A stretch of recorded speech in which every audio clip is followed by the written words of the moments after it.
Isaías vai dizer: deem-me ouvidos e venham a mim, ouçam-me, para que a sua alma viva. Ou seja, só há uma alma viva, só há uma fé viva no momento em que eu dou ouvidos ao Senhor e aos seus conselhos.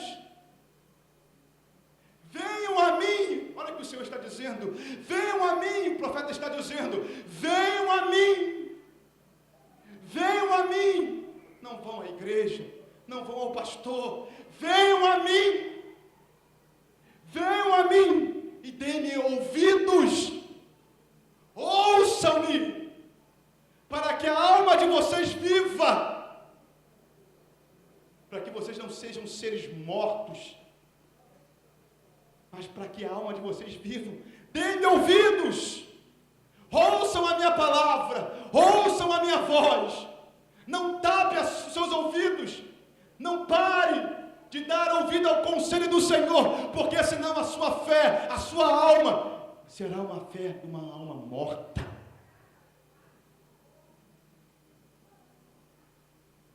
Precisamos dar ouvidos aos conselhos de Deus. E quais são os conselhos de Deus? Quais são? Nós precisamos conhecê-lo através da sua palavra. Como você, minha irmã, como você, meu irmão, tem se aplicado quanto a ler as Escrituras? Como você tem se empenhado para ler, para estudar, para conhecer a respeito da sua fé? Quanto tempo você tem gastado dentro do seu quarto em oração, com a Bíblia aberta diante de você, prostrada, chorando aos pés do Senhor, em arrependimento, contristado, com o coração quebrantado, pedindo a Deus, através da sua palavra, que ilumine o seu ser? Quanto tempo você tem gastado? Quanto tempo você tem gastado, meu irmão? Você tem dado ouvido à palavra de Deus todos os dias, porque ela é o alimento para a tua alma. É ela que vai fazer com que a tua fé seja uma fé viva, penetrante, duradoura, algo brilhante, impactante.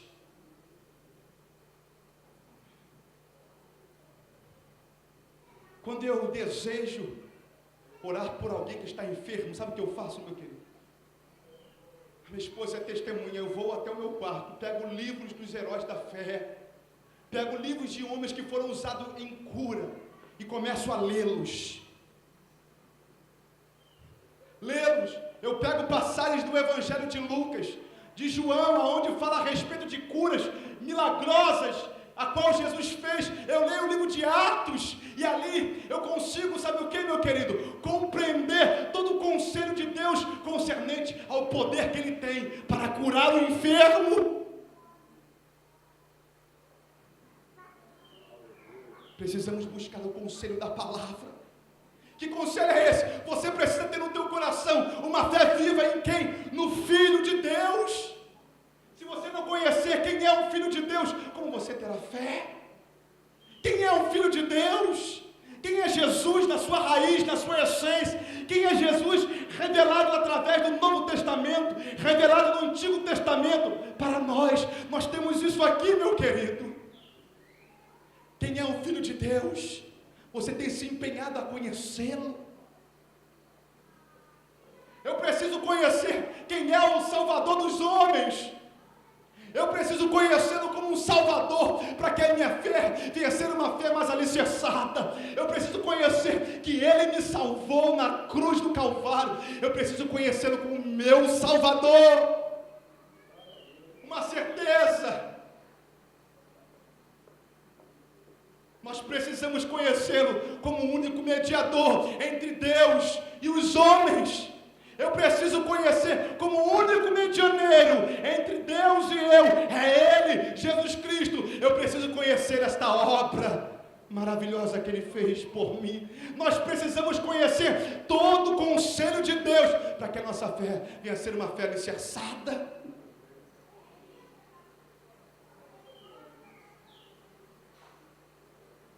Precisamos conhecer o sacrifício da cruz. Não somente ficar assistindo filmes, ler a palavra, ajoelhar, ler livros concernentes ao sacrifício de Cristo na cruz, livros que são livros verdadeiros, escritos por homens verdadeiros, cheios do Espírito Santo. Precisamos conhecer o sacrifício de Cristo na cruz, para que nós não venhamos a tê-lo como algo repugnante, ou desvalorizá-lo. Precisamos conhecê-lo na sua essência, o que Cristo fez por mim na cruz. O que Ele fez por mim, o que Ele fez por você, ninguém poderia fazer. Precisamos conhecer todo o conselho de Deus. Precisamos conhecer todo o conselho de Deus. O que Cristo fez por mim e por você na cruz. Sua mãe não poderia fazer, seu pai não poderia fazer, a pessoa que mais te ajudou nesta vida não pode fazer. Ninguém é capaz de fazer o que Cristo fez por nós na cruz, dando a sua própria vida e o seu sangue para nos purificar e nos lavar de todos os pecados. Aleluia! Por isso que ele disse: quem não larga pai, mãe, filho pela minha causa, não é digno de mim. Se você dá mais ouvidos à tua família, aos teus amigos, e não dá mais ouvido à palavra, você não é digna dele. Mas se a tua fé está ligada na palavra, você vai entender que o sacrifício dele foi maior do que tudo que você já possa ter entendido e ouvido falar. Eu já disse aqui uma vez, talvez você diga, mas quantos morreram como Jesus crucificado? Conheço pessoas que morreram de forma pior do que ele, pessoas que foram levadas a cativeiros, foram massacradas. Conheço pessoas também, mas o sacrifício de Jesus é algo muito maior, porque foram todos os pecados da humanidade, todos os pecados da humanidade, os pecados antigos, os pecados atuais, os pecados que ainda estão por vir, todos caíram sobre Jesus. Aquilo que você fez no passado, que é nojento aos teus olhos, caiu sobre Jesus. Aquilo que você faz no presente, caiu sobre Jesus. E aquilo que tu vai fazer no futuro, vai cair sobre Jesus também. É o único sacrifício por todos os homens. Veja que peso que ele carregou por nós. Precisamos conhecer todo o conselho de Deus. Precisamos ter certeza da nossa fé, no que a nossa fé está instalada, no que nossa fé está colocada. Devemos entender que ele foi maldição em nosso lugar. Veja o teu Cristo, meu querido, o meu Cristo, o nosso Cristo. Se você não valoriza isso, eu valorizo. A cruz, ele se tornou maldição em nosso lugar. Maldição em nosso lugar. Ou seja, ele falou: eu vou ser maldito por causa de João, eu vou ser maldito por causa dela, por causa dele, eu vou ser maldito. A nossa fé, ela tem que estar bem alicerçada debaixo de conhecimento. Depois que você passa a conhecer tudo isso, quando você passa a conhecer sobre a volta de Cristo, sobre a perseverança dos santos, a doutrina do sacrifício, quando você passa a conhecer como Cristo vai voltar e buscar a sua igreja, como Ele vai buscar os santos, como nós reinaremos com Ele em glória, e como nós desceremos com Ele na sua segunda vinda, para julgar a terra, você passa a ter uma fé mais alicerçada, você passa a entender que as coisas do mundo são vis, e que você não pertence a Ele, e que você é de Cristo, e que você é peregrino e forasteiro em terra alheia. O que me faz desgrudar-me do mundo é a certeza que eu tenho, que novos céus e nova terra estão sendo guardados para mim. São certezas e conhecimentos que eu tenho que ter pela palavra de Deus. Aonde está a tua fé? A tua fé tem que estar baseada em conhecimento. A nossa fé não pode estar vagueando como alma desencarnada. Eu tenho fé, minha fé é forte, mas tua fé está onde? Está em Jesus, em quê? Ele cura, amém, eu sei. Mas você tem essas certezas aqui no seu coração, que Ele cura, eu sei, mas quando o vento bater em tua porta, quando surgir uma situação que você tem que decidir, lado direito ou lado esquerdo, você vai ter que ter uma fé alicerçada em Cristo para tomar a decisão. coração, para que tua fé cresça, ela seja alimentada. Então, todas as vezes que eu leio, que eu me aplico a estudar as Escrituras, eu venho à igreja para ouvir a palavra, a minha fé cresce. A fé vem pelo ouvir, e ouvir a palavra de Deus. Dá um glória a Deus aí bem alto nesta noite.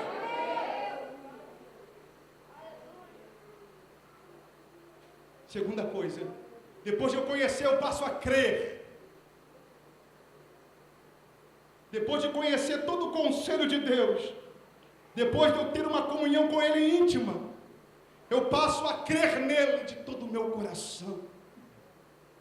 Está escrito lá em Hebreus: pois quem dele se aproxima, precisa crer que ele existe. Existem pessoas que vêm aqui na frente, pedir oração, mas duvidam em seu coração. Existem pessoas que estão até entre nós, e duvidam acerca da palavra de Deus, se ela é verdadeira ou não. Existem pessoas que a sua fé ainda é abalável.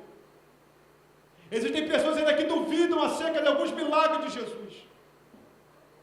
Existem pessoas que ainda duvidam que Deus existe, por não conhecê-lo, por não conhecer a sua palavra, e por não ter uma intimidade com Ele em oração, uma confiança. Elas duvidam.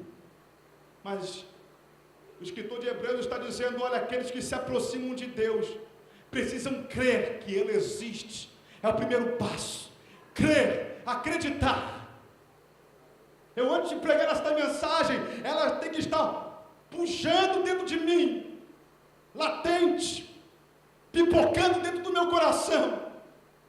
Antes de eu pregar e passar esta mensagem ao seu coração, eu tenho que estar com o meu coração crendo que isto é uma verdade, e é uma verdade verdadeira, e que este livro é a maior verdade revelada para nós. Aleluia! Eu preciso crer que está escrito aqui, é para mim, é para você, é para o povo, é para nós, e que não existe outro livro, e que ele não precisa ser completado, e que nada falta nele. Eu preciso crer nisso, de toda a verdade de Deus que está escrito aqui. Se você ainda não crê, meu querido, a sua fé é vacilante. É preciso você crer que ele está escrito, para que você seja recompensado quando você orar e buscar a sua face. Amém? Diga glórias ao Senhor.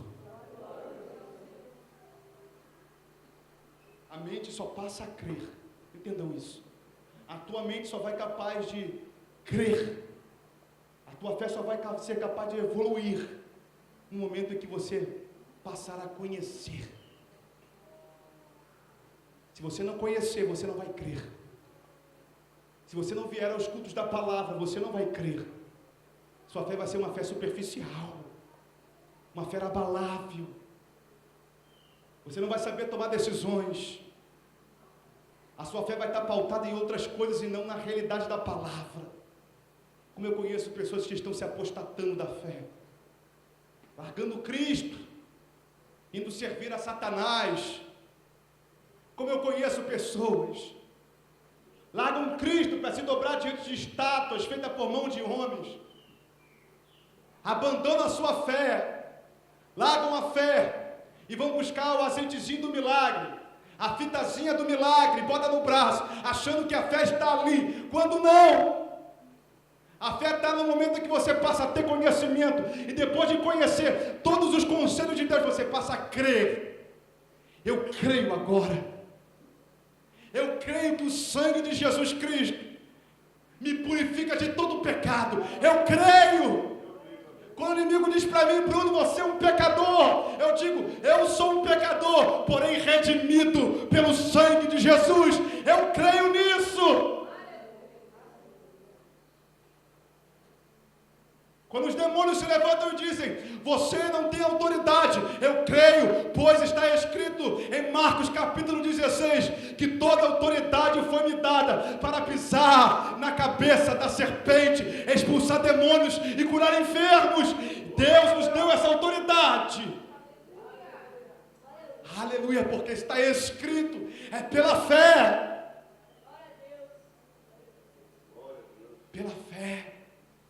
Pela fé, mudo falou.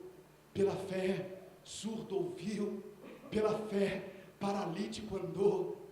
Pela fé, morto ressuscitou. Aleluia. Pela fé, aleluia. Pela fé, nos conselhos de Deus e na sua palavra. Aleluias. Precisamos crer. Nós acreditamos no testemunho de 2 ou mais pessoas. Nosso poder judiciário, ele diz que 2 testemunhas já são capazes de provar alguma coisa, algum crime ou alguma coisa que aconteceu. E está escrito, se recebemos o testemunho dos homens, o testemunho de Deus é maior. Está escrito lá em 1 João, capítulo 5, versículo 9. Se os testemunhos dos homens nós recebemos como verdade, o testemunho de Deus é bem maior do que o dos homens. Devemos crer que a palavra dele é poderosa. É poderosa. Crer, meu querido, é confiar. Eu digo, o Senhor me deu um exemplo de que é crer. Eu estava orando lá em cima, olhando para o céu, e o Senhor falou comigo, Bruno, crer é semelhante a um paraquedista. Veja só. E eu ficava, Senhor, como assim? Ele, a tua fé tem que estar em mim como um paraquedista. Coloca a sua fé em simples cordas e uma simples lona. Veja o paraquedista. Ele entra no avião, sobe às alturas e se lança. E quando ele se lança, meu querido, ele não tem poste para se agarrar. Ele não tem cordas para se segurar. Ele confia plenamente que o seu paraquedas vai abrir e as cordas vão segurá-lo. E ele vai descer em segurança. Não é verdade? Você foi paraquedista, sabe o que eu estou falando. Aleluia! Não confia plenamente no paraquedista. Ele sabe, se a corda arrebentar, a vida dele está em risco. Se o paraquedas não abrir, ele é considerado um homem morto ainda no céu. A nossa fé tem que estar em Cristo, assim como a fé do paraquedista está no paraquedas. Nós temos que estar com a nossa dependência e confiança total e nos lançarmos como esta mulher se lançou. Vida ou morte, se eu tocar nele e ele não me curar, eu terei de ser apedrejada, mas se eu tocar ele me curar, aleluia, glórias a Deus. Vida ou morte, assim é o paraquedista. Se eu me lançar e ele não abrir, morte. Assim a minha fé tem que estar em Cristo todos os dias da minha vida. Eu me lanço crendo que Ele é o meu paraquedas e que Ele vai me segurar pelas suas mãos e que as cordas que são o seu eterno poder e as suas mãos hão de me conduzir às águas tranquilas. Aleluia! Isto é fé, confiança total. Eu confio nele. Você confia? Dá glória a Deus aí nesta noite. Aleluia, eu confio nele. Eu confio, como o paraquedista confia no paraquedas, que o sangue dele me purificou de todos os meus pecados e que hoje eu tenho acesso a Deus mediante ao seu ato feito na cruz. Aleluia, eu creio que quando eu dobro os meus joelhos ante a sua presença, os céus se abrem e ele desce com seus anjos para me responder. É pela fé. Fé mesmo de um paraquedista. Ele coloca a sua fé em algo. Eu coloco a minha fé em Cristo. É a mesma coisa. Quando vem a tempestade, quando vem os ventos, a minha fé está nele. Como a fé do paraquedista está no paraquedas. Ele me segura pelas suas mãos. O que me afastará do seu amor? A minha fé está nele. A minha fé está depositada nele. Ainda que se levantam ventos, potestades, tempestades, homens, pedradas, espinhos no meio do caminho, Ele é o meu Senhor. Ele é o meu Senhor. Ele é o meu Senhor. O Senhor é o meu pastor e nada me faltará. Deitar-me faz em verdes pastos, guia-me mansamente às águas tranquilas. Aleluia, refrigera minha alma. Aleluia, guia-me pela vereda da justiça. Ainda que eu ande pelo vale da sombra da morte, não temerei mal algum, porque Ele está comigo, a sua vara e o seu cajado me consolam. Preparas uma mesa perante mim, na presença dos meus inimigos. Unja minha cabeça com calho, e meu arabaxarabassarabá. Aleluia! E meu cálice transborda. É fé, Ele me conduzirá. Como o paraquedista é conduzido à terra, Ele me conduz às águas tranquilas. Aleluia, eu creio nesse Deus. Diga, você crê? Diga para o seu irmão, você crê nesse Deus? Aleluia. Nos entregamos a esse Deus misericordioso. Nos entregamos a esse Deus misericordioso. Está escrito em Efésios, capítulo 2, versículo 4. Todavia Deus, que é rico em misericórdia, pelo grande amor com que nos amou, confie na sua misericórdia, confie no seu perdão, confie. Aleluia. Hebreus 4, versículo 16. Assim, aproximemo-nos de Deus, do trono da graça, com toda a confiança, a fim de recebermos misericórdia e encontrarmos graça que nos ajude no momento de necessidade. Aleluia. Eu confio na sua misericórdia. Eu confio que no momento mais difícil, Ele estenderá as suas penas e me cobrirá debaixo das suas asas, e lá eu estarei seguro. Descanse na presença do Senhor. Fique de pé nesta noite.